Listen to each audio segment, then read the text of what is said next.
The fire at Heathrow Airport erupted like a monstrous beast, consuming everything in its path with a ferocity I had never witnessed before. I had been on the scene, microphone in hand, ready to report on what was shaping up to be a routine travel disruption. But in an instant, chaos morphed into horror as flames licked the walls, smoke billowed through the terminal, and people screamed in terror.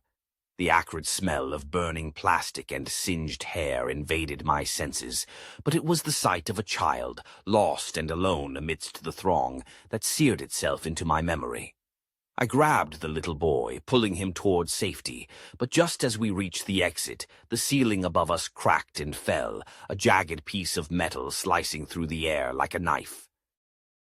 I barely escaped with my life that day, but as I stood outside, watching the inferno rage, I felt a strange pull toward the chaos. I was a journalist, after all, and this was a story that begged to be uncovered. In the days that followed, I began to dig deeper. The headlines spoke of a tragic accident, a faulty electrical system, but whispers of something more sinister floated through the air, like the smoke that still lingered. Survivors recounted tales of strange figures lurking in the shadows, of whispers that seemed to echo from the flames themselves.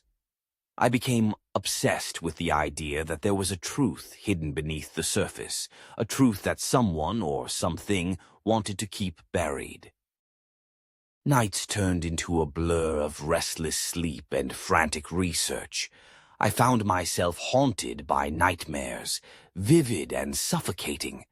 I would wake in a cold sweat, the boy's terrified face etched in my mind, the echoes of his cries reverberating in the darkness. It was as if the fire had ignited something within me, a relentless drive to uncover the truth. But it also awakened a darkness I couldn't shake. I began to experience strange occurrences, objects moving on their own, shadows darting just out of sight, whispers that seemed to call my name. My friends noticed the change in me, but I brushed off their concerns. I was on the verge of a breakthrough. I reached out to survivors, desperate to piece together the fragments of that day.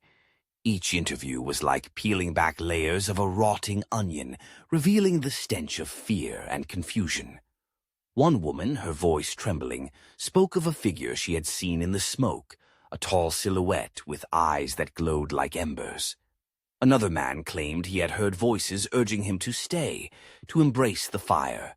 They were all drawn to it, like moths to a flame, and I felt myself being pulled in as well. I began to lose track of reality, caught in the web of conspiracy theories that wrapped around me like a noose. Days turned into weeks, and I found myself at the airport again, the charred ruins looming like a haunted monument. I could almost hear the whispers of the lost souls, their stories intertwining with the remnants of the building. I ventured deeper into the wreckage, my heart pounding in my chest, each step echoing in the hollow space. It was there, amid the ashes, that I stumbled upon something that sent chills down my spine, a charred piece of paper, barely legible, but unmistakably marked with a symbol I had seen in the conspiracy forums. It was the same symbol that had been associated with an underground cult rumored to have been active in the area. The realization struck me like a bolt of lightning. The fire was no accident. It was a ritual, a sacrifice. I felt the weight of the truth pressing down on me, and with it came a sense of impending doom. The closer I got to the truth, the more the darkness seeped into my life. I started to see the figure from the survivors' accounts in my peripheral vision, a tall shadow that seemed to follow me, lurking just beyond the light. I would turn, heart racing, but there was nothing there, just the echoes of my own breath and the distant sounds of the city. My obsession spiraled into madness. I spent sleepless nights combing through old records, searching for any connection to the cult and the fire. I found reports of missing persons, strange gatherings, and a history of unexplained tragedies surrounding the airport. It was as if I had stumbled into a labyrinth with no exit, each twist and turn leading me deeper into darkness. I began to question my sanity. The line between reality and nightmare blurred. I could feel the presence of something sinister watching me, waiting for the moment I would uncover the final piece of the puzzle. It was a rainy night when I received an anonymous tip that led me to an abandoned warehouse on the outskirts of London.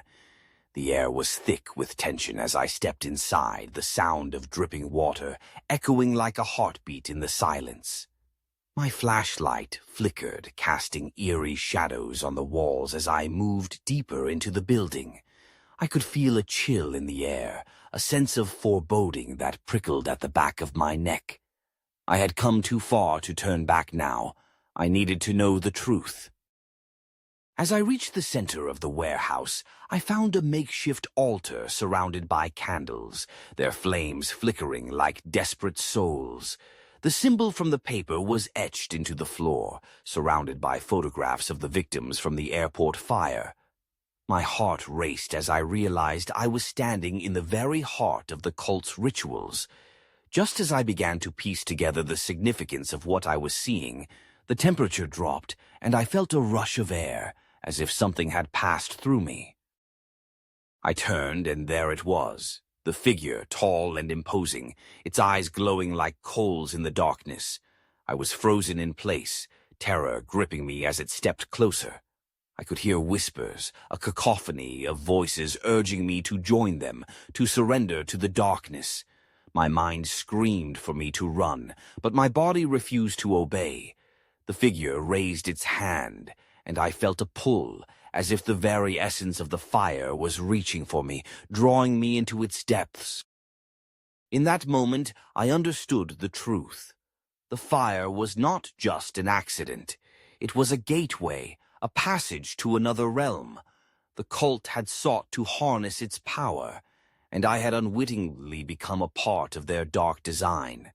I was not just a journalist seeking the truth. I was a pawn in their game, a sacrifice waiting to happen.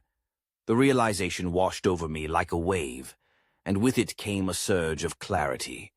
I had to escape, to break free from the chains of this nightmare.